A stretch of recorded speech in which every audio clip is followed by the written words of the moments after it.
요한복음 17장은 주님께서 십자가에서 죽으시기 전날 밤 기도하셨던 내용인데 이렇게 시작되고 있습니다. 아버지여, 때가 이르렀사오니 아들을 영화롭게 하사 아들로 아버지를 영화롭게 하옵소서. 아버지께서 아들에게 주신 모든 자에게 영생을 주게 하시려고 만민을 다스리는 권세를 아들에게 주셨음이로소이다. 주님께서는 당신의 죽음이 아버지를 영화롭게 하기를 구하며 당신에게 속한 모든 사람들에게 영생을 줄 수 있는 권세를 아버지 하나님으로부터 받았다라는 사실을 확인하고 있습니다. 이 사실을 기억하고 오늘 말씀 17절과 18절 말씀을 함께 읽도록 하겠습니다. 제가 또 17절을 읽겠습니다. 아버지께서 나를 사랑하시는 것은 내가 다시 목숨을 얻기 위하여 목숨을 버림이라.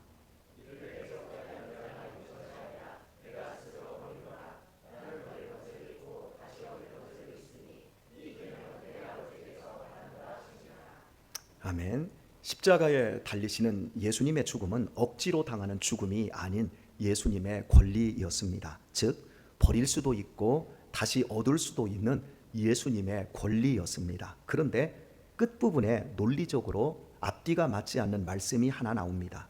이 계명은 내 아버지에게서 받았노라. 주님의 죽으심이 아버지께로부터 받은 계명이라고 말씀을 하고 있습니다.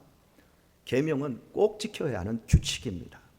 십자가에서 죽는 것은 주님의 권리인 동시에 꼭 해야 하는 계명이라는 겁니다. 내 마음대로 할 수 있는데 절대 해야 하는 명령이라는 것은 논리적으로 전혀 맞지 않는 얘기입니다.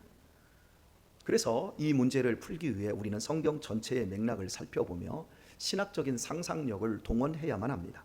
주님께서 세례를 받으실 때 하늘로부터 이런 말씀이 들려왔습니다. 이는 내 사랑하는 아들이요 내 기뻐하는 자라. 이후에도 이 같은 말씀을 2번이나 더 하셨습니다. 그리스도 예수님은 아버지 하나님께 사랑과 기쁨의 전부였습니다. 여기 우리 서기론 성도님, 여기 서가연 외동딸이 있습니다. 우리 서기론 성도님에게 서가연은 전부예요. 기쁨과 사랑의 전부예요. 하나님에게 그리스도가 예수님이 이런 존재였습니다. 온 우주와 모든 천사가 없어질 수는 있지만 하나님에게 아들이 없는 우주는 상상할 수가 없을 정도로 아버지에게 그리스도 예수님은 이런 가치였습니다. 또한 이런 아버지 하나님을 두신 아들 역시도 아버지가 당신의 전부였습니다. 당신의 삶의 이유였습니다. 주님께서는 육신의 삶이 아무리 고단했을지라도 아버지로 인해 언제나 힘을 내셨고 모든 순간 감사할 수 있었습니다.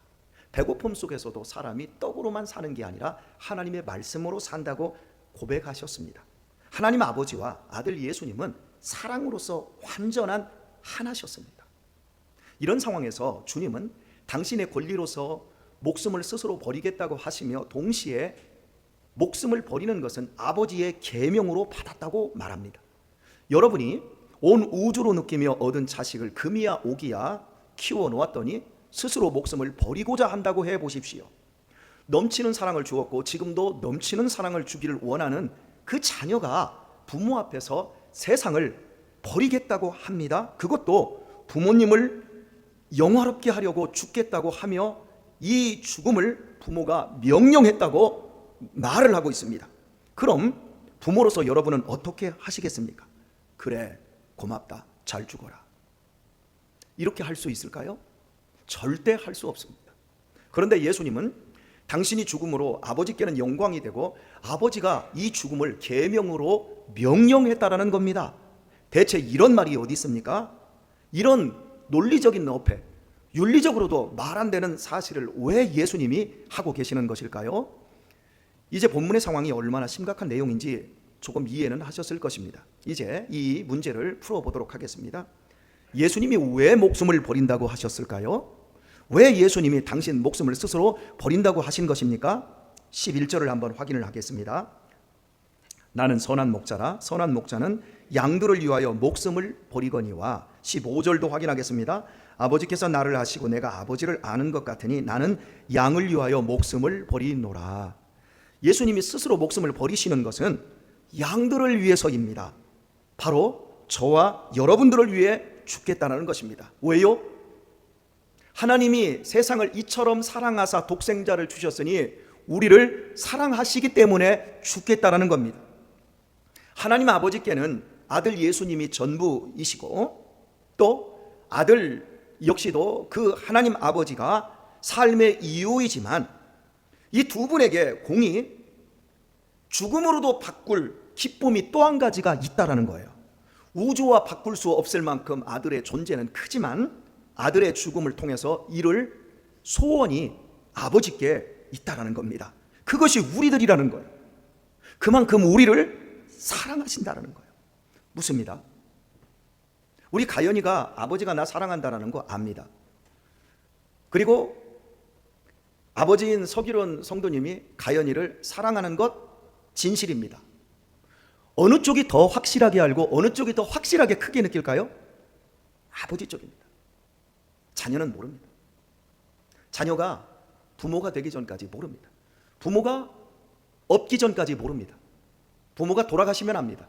젊음은 젊었을 때는 모릅니다. 남편의 소중함을, 부모의 소중함을, 자녀의 소중함을 잃어버려야 그 소중함을 아는 게 인생입니다.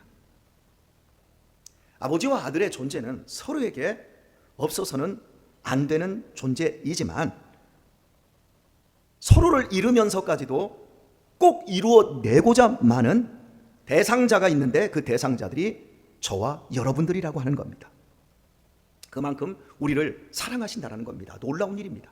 어찌 당신의 전부인 아들을 대신 죽일 만큼 우리를 사랑하십니까? 대체 예수님이 우리를 위해 죽으시면 우리에게 무슨 일이 벌어집니까? 우리에게 영원한 생명을 주실 수 있습니다. 죄와 죽음의 종이 된 우리를 죽음으로 속죄하여 하나님의 사랑받는 자녀의 자리로 회복시키실 수 있습니다. 죄로 인해 신라권한 인생을 창조 본래의 자리, 즉 영생하는 자리로 회복시키는 계획을 아버지는 영광으로 가지고 있는데 그 일을 바로 당신의 아들에게 맡기셨다는 것이고 아들은 기쁘게 죽음으로 이루어 드리겠다라는 겁니다. 이것이 예수님께서 십자가에서 죽으신 핵심 가치입니다. 그래서 지금 아들은 아버지께 영광이 되고자 죽겠다는 것이며 아버지는 아들의 죽음을 기쁨으로 받으실 뿐만 아니라 계명으로 못 박아서 확실하게 했다라는 것입니다. 엄밀히 말하면 주님은 죽을 수 없는 분입니다. 그분은 죽을 수 없는 영원한 생명을 가지신 하나님이시기 때문입니다. 그러므로 병으로 죽어가는 수없이 많은 자들을 살려내셨고 생명이 꺼져가는 자들의 불씨를 활활 타오르게 하셨습니다. 심지어 죽은 지 한참이나 되는 시신들을 죽음 저편에서 이 편으로 데려와 살려놓으시기까지 하셨습니다. 이런 분이 어찌 죽을 수 있겠습니까? 누가 감히 무엇으로 예수님을 죽일 수 있겠습니까? 누가 감히 하나님의 가장 사랑받는 아들에게서 생명을 빼앗을 수 있겠습니까? 주님이 당신의 목숨을 스스로 버리는 것입니다. 우리같이 미련하고 연약하며 무지한 양들을 영원한 생명으로 살려주시기 위해서입니다. 그리고 이 엄청난 일을 이루고자 아들에게 계명으로 확정해 놓았다는 것입니다. 참으로 놀라운 일입니다.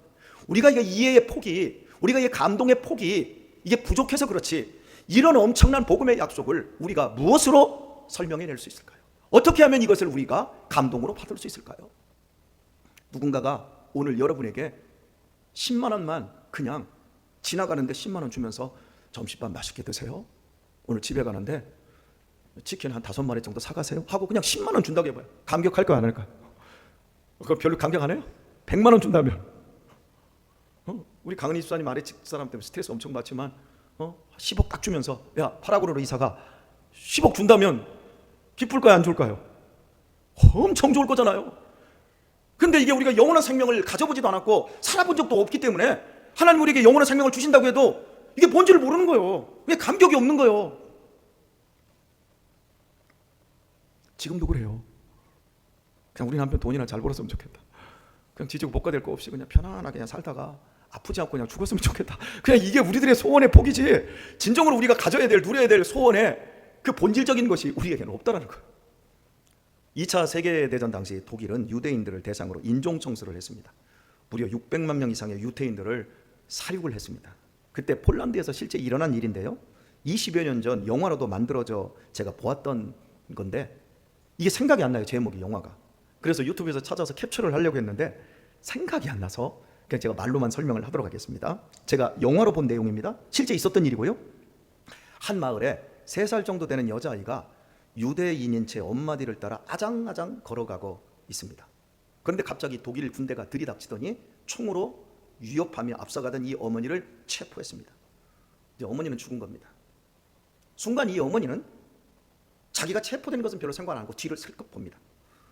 어린 딸이 아무것도 모르고 조활하고 자기 쪽으로 가까이 오고 있습니다. 그때 그녀를 끌고 가던 독일군은 저 아이가 네 딸이냐? 그녀는 속으로 질겁을 했지만 태연하게 내 딸 아닙니다. 그리고는 아이 바로 뒤에 서 있던 옆집의 폴란드 여자를 쳐다보면서 저 여자 딸입니다 하고 대답을 했습니다. 그 아이가 내 딸이라는 게 독일군에게 밝혀지면 3살짜리 아이도 가스실에서 죽여버립니다. 저 여자 딸입니다 라고 대답을 하는 그 순간 마치 미리 의논이라도 해놓은 것처럼 폴란드 여자는 아이를 번쩍 들어 품에 안으며 아이 입을 틀어막습니다. 고개를 돌려서. 엄마가 아이를 부탁한다고 말하지 않았습니다. 폴란드 여자 역시 내가 대신 키워주겠다고 대답하지 않았습니다. 그러나 엄마는 강력하게 아이를 폴란드 여자에게 부탁을 한 것이고 폴란드 여자는 이런 엄마의 청을 거침없이 수락한 것입니다. 모두가 아이를 살리기 위한 조치였습니다. 두 사람의 무언의 의논에 대해 독일 군들은 전혀 눈치챌 수 없었습니다. 더욱이 당사자인 아이는 대체 왜 내가 엄마가 나의 딸이 아니라고 하는지, 매정하게 왜 나를 버리고 가는지 이 상황을 전혀 이해치 못했습니다. 아이를 부탁한 어머니는 고개를 획 돌리고는 속절없이 뒤에 한 번도 쳐다보지 않고 죽음의 소용소를 향해 그냥 끌려가고 마는 뒷장면이 영화의 마지막 장면이었습니다.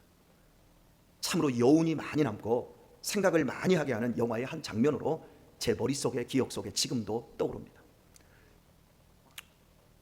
창세기 1장 26절의 말씀은 이렇게 시작됩니다. 하나님이 가라사대 우리의 형상을 따라 우리의 모양대로 우리가 사람을 만들고, 이 장면을 하나님의 의논이라고 명명합니다. 우리의 형상을 따라 우리의 모양대로 우리가 사람을 만들고, 대체 하나님은 누구랑 의논한 것일까요? 우리라고 했어요. 우리의 모양대로 우리가 사람을 만들고 우리의 형상을 따라. 대체 누구랑? 그때는 이 세상에 하나님이 없어요. 사람이 없어요. 누구랑요? 하나님 자신과 의논한 겁니다. 성부, 성자, 성령 삼위일체 하나님이 의논한 것입니다. 사람의 창조가 얼렁뚱땅 즉흥적으로 이루어진 것이 아니라 철저한 계획, 철저한 의논의 작업이 있었습니다. 이와 같은 논의가 있고 나서 인간 창조가 있었다면 타락한 인간의 회복이야 말해 무엇하겠습니까? 더욱 철저한 의논으로 하나님 당신의 영광이 온 우주에 드러날 완벽한 계획이 세워지지 않았겠습니까? 분명 어떻게 하면 타락한 인간들이 하나님의 영광을 다시 맛보며 영원히 행복하게 살 수 있느냐는 의논을 했습니다. 그리고 그 답을 삼위일체 하나님은 만들어 내셨습니다. 그것은 성자께서 우리의 죄를 위해 죽어주시면 성부께서는 아들에게 속한 모든 사람들에게 영생을 주시고, 성령께서는 이와 같은 성자와 성부의 조건 없는 사랑을 사람들의 마음속에서 믿겨지는 역사를 일으켜 주시는 것이었습니다. 아들이 죽음을 택한다면 아들이 원하는 자는, 아들이 영생을 주기를 원하는 누구든지 그가 과거에 어떤 삶을 살았던 사람이든지 그에게 성령을 주셔서 영원한 생명 속에서 새 사람이 되도록 하겠다고 아예 계명으로 못을 박아버린 것입니다. 엄청난 약속인 겁니다.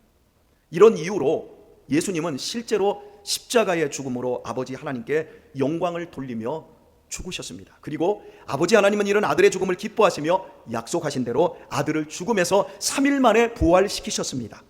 두 분 모두 복음의 계획을 실천하신 것입니다. 그리고 성령님은 마지막에 오순절의 성령 강림을 통해 교회를 세우심으로 이 복음의 약속을 현실화시키셨습니다.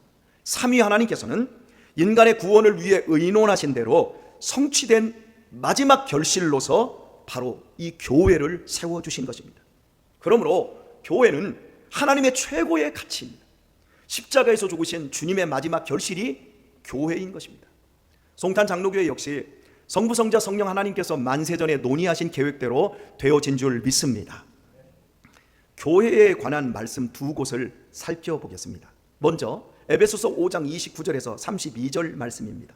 빨간색 부분을 여러분이 꼭 기억을 하고 말씀을 봅니다. 누구든지 언제든지 자기 육체를 미워하지 않고 오직 양육하여 보호하기를 그리스도께서 교회를 보양함과 같지 아니하나니 우리는 그 몸의 지체이니라. 그러므로 사람이 부모를 떠나 그의 아내와 합하여 그들이 한 육체가 될지니 이 비밀이 크도다. 나는 그리스도와 교회에 대하여 말하노라. 에베소서 1장 22절과 23절 말씀도 읽어드리겠습니다. 또 만물을 그 발 아래 복종케 하시고 그를 만물 위에 교회의 머리로 주셨느니라. 교회는 그의 몸이니 만물 안에서 만물을 충만케 하시는 자의 충만이니라. 두 말씀을 쉽게 설명하면 주님의 십자가의 죽음으로 하나님께서 당신의 교회를 세우셨다는 것입니다. 그리고 여기에는 큰 비밀이 있다고 선언합니다. 숨겨진 비밀이 아니라 보아도 알 수 없는 비밀입니다. 영어 단어를 하나 쓰도록 하겠습니다.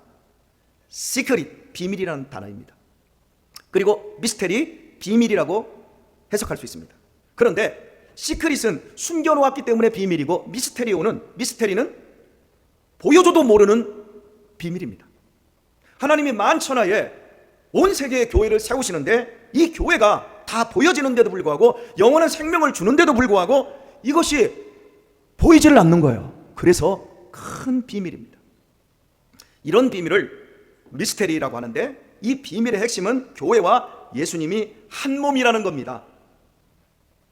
교회는 건물이나 조직이 아닌 예수님께서 구원하시기로 원하는 사람을 당신의 몸으로 부름받은 사람들의 그런 의미입니다.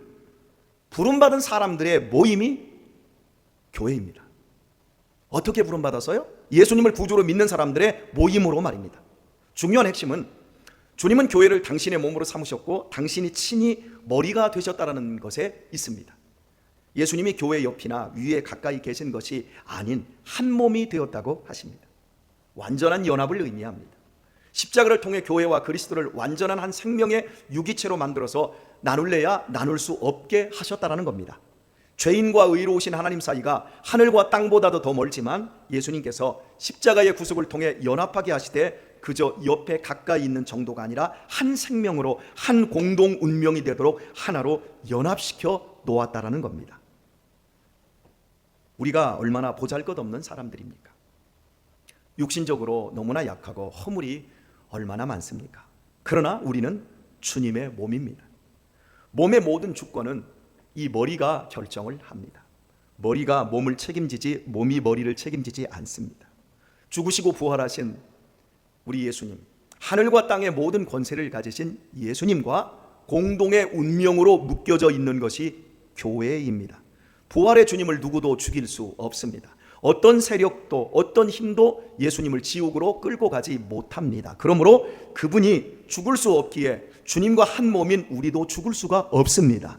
그분이 지옥에 떨어질 수 없기에 우리도 지옥에 떨어지지 않습니다. 그분이 천국에 계시기에 우리도 천국에 갈 것입니다. 그분 그리스도께서 우리와 한 몸이시기 때문입니다. 이 놀라운 사실은 우주적인 비밀입니다. 이런 이유로 성경 기자는 이 비밀이 크도다 감탄하고 있습니다. 결혼은 인간관계에 있어서 특별한 관계입니다. 인간관계에 부모와 자식 사이도 있고 친구 사이도 있지만 그 중에서도 결혼은 꿈에도 생각하지 못하면서 각기 다른 곳에서 전혀 상관없이 남남으로 20년, 30년, 40년을 살던 남자와 여자가 하나 더하기 하나는 둘이 아니고 하나로 연합되는 특별한 관계입니다. 전혀 하나가 될 수 없었던 죄인과 의로우신 창조자와 피조물 사이를 하나로 만드는 이 신비한 연합을 우리가 알아들을 수 있게 하려고 부부 사이를 예로 등장시켜서 본문이 설명한 것입니다. 남편의 영광은 곧 아내의 영광입니다. 아내의 기쁨은 곧 남편의 기쁨입니다. 남편의 수치는 아내의 수치입니다. 아내의 수치는 네 수치고 아내의 기쁨은 네 기쁨이고 이지 않습니다. 하나로 통해 있습니다. 아내의 것을 남편이 누리고 남편 것을 아내가 누립니다. 인격은 다른데 공동의 책임과 권리는 하나입니다. 신부가 아무리 가진 것이 없어도 돈 많은 신랑에게 시집가면 신랑이 가진 모든 부유를 함께 누립니다. 신랑이 아무리 온달처럼 팔푼이라 할지라도 신부가 평강공주라면 모든 지혜로 부유함을 누릴 수 있습니다. 김동철 장로님 한 달 동안 뼈 빠지게 일해서 고생하는데 월급 누구에게 다 가요? 이민자 권사님에게 갑니다. 최진수 집사님 허리가 온전하지 않고 지금 허리가 굉장히 안 좋습니다. 그런데 하루에도 3탕, 적게야 2탕 그 대형차 운전을 하시면서 그렇게 일을 하는데 모든 사업권, 모든 통장 자체가 누구에게 가 있지요? 천병희 권사님에게 가 있습니다. 우리 엄태경 장로님 그렇게 허리에 모든 쇠를 박아서 겨우 허리를 펴낸 그 허리 가지고 베트남을 1년이면 여러 번씩 가면서 그렇게 돈을 벌어다 왜 통장 자체까지 다 줘버립니까? 대체 뭘 믿고 왜? 무엇 때문에? 하나기 때문에 그런 거예요. 교회의 신랑이 되고자 그리스도께서 당신의 생명을 통째로 내어주셨답니다. 교회는 그리스도와 완전한 하나입니다. 십자가는 존재적으로 하나님 앞에 나아가는 것이 불가능한 죄의 장아찌였던 우리를 주님의 죽으심과 부활에 연합시켜 내가 뗄래야 뗄 수 없는 완전한 한 몸의 결혼관계처럼 묶여버린 것입니다. 동시에 주님은 우리의 머리가 되셨고 우리는 그의 지체가 되었습니다. 이것이 바로 그리스도와 교회의 관계입니다. 주님의 부활의 권세와 영광은 주님의 것으로 끝나지 않았고 신부인 교회도 함께 누릴 권세라는 겁니다. 머리이신 주님께서 우리의 모든 세포 하나하나와 말초신경까지 다 돌보시고 사랑하고 이끄시고 계심을 믿습니까? 그러므로 교회의 표징은 십자가에서 죽으신 예수님이고 우리의 믿음의 결국도 오직 예수님이어야만 합니다. 교회가 오직 그리스도에 의해 살며 그리스도와 한 운명이 된 것이 바로 교회의 비밀입니다. 그러므로 이 놀랍고 큰 비밀을 알게 된 사람들은 세상 그 어떤 것보다 교회를 더 사랑할 수밖에 없습니다. 나 같은 죄인을 당신의 몸이 되게 하사 구원하시는 이 놀라운 복음을 깨달았는데 어찌 사랑치 않을 수 있겠습니까? 교회는 구원의 공동체입니다. 교회는 구원을 얻기 위해 종교생활하는 것이 아니라 구원을 누리는 공동체입니다. 우리가 구원을 얻고 영생을 얻은 이 복음은 얼렁뚱땅 된 것이 아니라 하나님의 철저한 의논에 의해 되었습니다. 교회는 하나님께서 영생을 주시기로 의논하신 대로 그 영생이 성취된 곳입니다. 저와 여러분은 십자가로 말미암은 하나님의 약속이 성취되었기에 오늘 우리가 여기 있습니다. 주님은 우리 교회의 머리로서 우리를 책임지시며 천국 가는 그날까지 우리를 이끌어 주시고 계십니다. 갈라디아서 2장 20절을 생각하며 오늘의 말씀을 맺겠습니다. 내가 그리스도와 함께 십자가에 못 박혔나니 그런즉 이제는 내가 산 것이 아니요 오직 내 안에 사신 것이라. 이제 내가 육체 가운데 사는 것은 나를 사랑하사 나를 위하여 자기 몸을 버리신 하나님의 아들을 믿는 믿음 안에서 사는 것이라. 주님의 죽음과 부활은 주님의 것이 아니었습니다. 죽으실 때 나와 연합해서 죽으심으로 내가 받을 죄에 대한 심판을 모조리 끝장내 버리신 것입니다. 부활하실 때는 나와 연합해서 내가 누릴 모든 지위와 영광을 회복시킬 능력으로 살아나신 것입니다. 그러므로 하나님의 놀라운 비밀을 알고 있는 우리의 삶을 어찌 살아야 하는지는 분명하지 않습니까? 나를 위해 자기 몸을 버리신 하나님의 아들을 믿는 믿음 안에서 사는 것이어야만 합니다. 내가 아내와 결혼했고 남편과 결혼했다면 그 믿음 안에서 사는 것이 진정으로 하나 되는 길인 겁니다. 우리가 주님이 머리이시라면 우리 몸에 있는 그 모든 것들은 다 지체입니다. 손가락도 지체이고 팔도 지체이고 또 우리의 이 입 그리고 우리의 몸의 장기 다 지체입니다.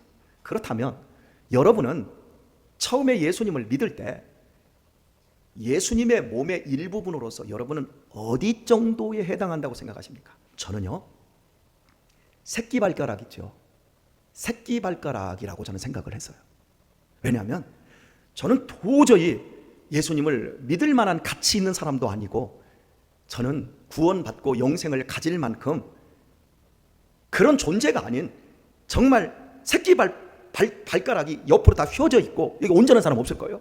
휘어져 있고 그 발가락의 발톱이 어떤 사람은 붙어 있는 것 같지도 않고 어떤 사람은 시커멓게 지금 반 벗어볼까요? 발톱 무좀으로 인해서 아마 막 두텁게 시꺼멓게 되어 있는 분들 계실 거예요. 제가 예수님을 믿을 때 제 발톱이 그랬어요. 그런데 그분 안에 붙어서 시간 속에서 주님의 그 공급하심을 받으면서 제가 많이 좋아졌어요. 얼마나 좋아졌는지. 일단 제 아내와 하나가 되었어요. 우리 가족이 예수님 안에서 복을 받고 살아가는 걸 보게 되어집니다. 저는 어제도 제 누님에게서 편지 하나를 받았어요. 저를 위해서 제가 방황할 때 그다지도 기도 많이 했던 제 누님이 저에게 이렇게 편지를 보내왔어요. 동생의 존재만으로도 나는 힘이 되고 기쁨이 되고 자랑이 돼. 동생 고마워. 그러면서 25만 원을 보내왔어요. 우리 아들 결혼했는데 동생 교회 교인들과 함께 행복을 나누고 싶어. 몸의 지체 중에서 가장 못난 새끼발가락, 그것도 발톱만큼도 못났던 지체였던 제가 오늘 나를 가장 잘 아는 제 누님에게서 이런 편지를 받았습니다. 사랑하는 교우 여러분, 우리의 죄에 대해서 예수님이 십자가에서 끝장을 내신 것을 믿으시기를 축복합니다. 그리고 그분 부활하실 때 하늘과 땅에 속한 모든 권세를 우리와 함께 누릴 수 있는 것으로 부활하신 줄 믿으시기를 축원합니다. 그러므로 권면합니다. 우리 얼렁뚱땅 살지 마십시다. 이제는 남은 육체의 시간, 나를 사랑하사 나를 위하여 자기 목숨을 버리신 하나님의 아들을 믿는 믿음 안에서 살아가십시다. 내 안에서 주님이 살 수 있도록 하십시다. 죄인은 깨어있는 순간 고민하며 불평 속에 지내고 참된 성도는 감사하며 축복 속에서 살아갑니다. 그러므로 죄인이 수도원에 들어가면 감옥으로 변하고 참된 성도가 감옥에 들어가면 수도원으로 변합니다. 감옥과 수도원의 차이는 근본적으로 고민하고 불평하는 것과 감사와 축복하는 차이만 있을 뿐입니다. 그러므로 내 가정과 내 직장과 내 셀 안에 주님이 살 수 있도록 감사하고 축복하는 성도들이 되십시다. 그리하여 우리의 모든 삶 안에 삼위일체 하나님께서 이루신 복음이 기쁨으로 열매 맺을 수 있기를 예수님의 이름으로 축원합니다. 찬양 드리겠습니다.